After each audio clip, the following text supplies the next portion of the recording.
Post-game here with head coach Jim Penders. The Huskies win the series here in Orlando 10-0 after 7 innings here on a travel day. Coach, might be your most complete game of the year. Just kind of take me through just watching your team, especially at bats. It seemed like you didn't give up anything throughout the game. Yeah, very proud of the way that they fought. Really gritty effort today. Coach Des said it in the, he said it in the pregame meeting with the hitters. He said, I really loved. I know we didn't have a lot on the scoreboard last night, but I love the fight in our at bats. And he said, I think we're gonna boat race them today if you guys just come with that same kind of focus and intensity. And we finished off the deal, 7 innings, and very proud of the way that the offense came alive. I thought the key at bat of the game was John Topas in the first inning. We go strikeout to 2 guys, that have been so darn good for us, and Michael and Anthony. And then John gets 2 strikes on him, and oh man, is it going to be that kind of day again? We're going to have to scratch and claw. But we talked about going to the opposite field. Those kind of lefties have given us a hard time, and he gave us a hard time. Same kind of guy on Friday night, and we went to the opposite field right there. Double. He hustled double to second base. They walk Christian, and then Chris Winkle's ready to hit with runners in scoring position.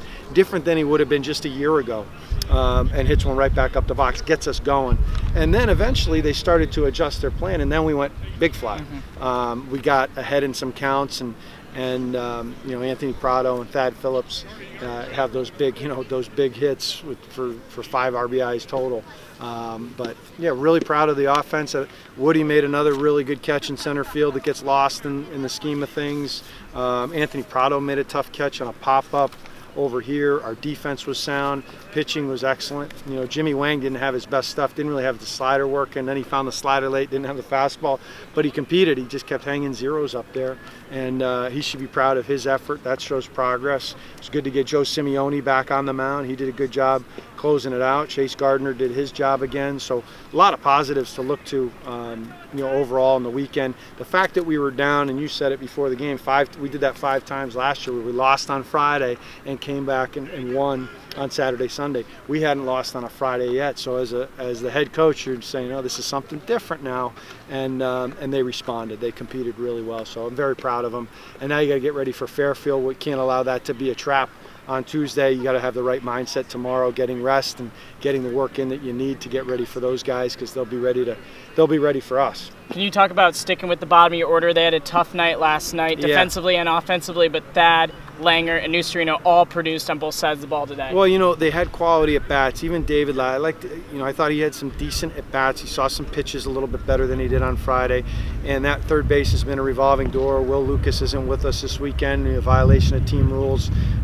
So David was going to get another opportunity, and I talked to him before on Friday. I said, listen, man, we know you can play. We know you're a capable fielder, and just make the routine ones. And he does that. He's heady. He knows where to position himself. He's not really fast, but he's heady, and where he positions himself on defense. I said, when you get to your bats, just don't squeeze them.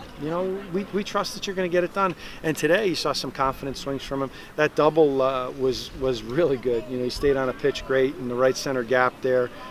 Seemed like we kept doing damage with 2 outs. He was good. Nucerino, we know, he's a gamer. He can play. He just another guy hasn't gotten a lot of starts in a row. You're trying to get a couple guys some starts in a row. And Thad, same thing, not a lot of stuff in a row. So back-to-back games, he struggled yesterday, and it was important to show confidence in him today. And he's been going through some tough stuff off the field, but this can always be an escape. In between the white lines can be an escape, and he played with that kind of focus today.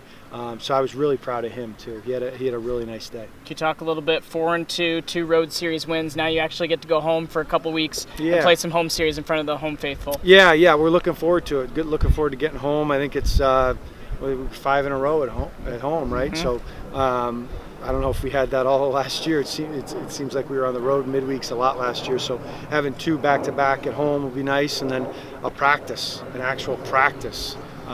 We don't get to do that very often, so a real practice on JOC will be the first practice since October at JO Christian Field on Thursday, and then the dunk on Friday, Saturday, and back to JOC Sunday. So looking forward. Hopefully our fans will come out. Hopefully they're engaged and excited about seeing us. And if you watched us this weekend, I don't see how you couldn't be excited about watching us. I'm excited watching us with the way that we fought over the last 2 days. But the higher you climb, the more your rear end shows. We got to just stay focused, and the next thing next game on the schedule is the most important. We've got to get ready for the Fairfield Stags. Thanks, Coach. Thanks, Chris.